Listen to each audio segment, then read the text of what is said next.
ലോകം യുദ്ധഭീതിയിൽ.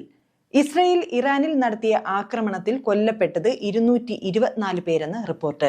1077 പേരെ ആശുപത്രിയിൽ പ്രവേശിപ്പിച്ചു. കൊല്ലപ്പെട്ടവരിൽ 90% സാധാരണക്കാരാണെന്ന് ഇറാൻ ആരോഗ്യ മന്ത്രാലയം വ്യക്തമാക്കി.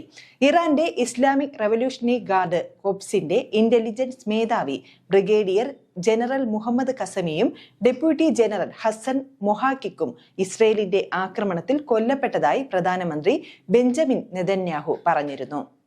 ജൂൺ 13 മുതൽ ഇസ്രയേൽ നടത്തിയ ആക്രമണത്തിൽ ഇറാനിലെ 14 ആണവ ശാസ്ത്രജ്ഞർ കൊല്ലപ്പെട്ടുവെന്ന് ഇസ്രയേലി മാധ്യമങ്ങൾ റിപ്പോർട്ട് ചെയ്തിരുന്നു.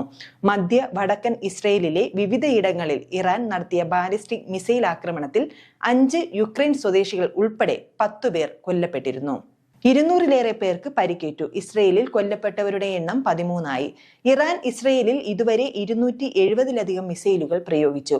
ഷെഹ്റാനിലെ എണ്ണ സംഭരണശാല കത്തി. ഇസ്രയേലിൽ ഗൗതം അദാനിയുടെ ഉടമസ്ഥതയിലുള്ള ഹൈഫ തുറമുഖത്തിന് നേരെയും ഇറാന്റെ മിസൈൽ ആക്രമണം നടന്നുവെന്നും റിപ്പോർട്ടുണ്ട്. ഹൈഫ തുറമുഖത്തെയും സമീപത്തെ എണ്ണ ശുദ്ധീകരണശാലകളെയും ലക്ഷ്യമിട്ടായിരുന്നു ഇറാന്റെ ആക്രമണം. തുറമുഖത്തിന്റെ കെമിക്കൽ ടെർമിനലിൽ മിസൈലിന്റെ ചീളുകൾ പതിച്ചെങ്കിലും തുറമുഖം സുരക്ഷിതമാണെന്ന് അദാനി ഗ്രൂപ്പ് അറിയിച്ചു. നാശനഷ്ടമോ ആളപായമോ ഉണ്ടായിട്ടില്ലെന്നും ചരക്ക് നീക്കങ്ങൾ സുഗമമായി നടക്കുന്നുണ്ടെന്നും തുറമുഖവുമായി ബന്ധപ്പെട്ട വൃത്തങ്ങൾ അറിയിച്ചു.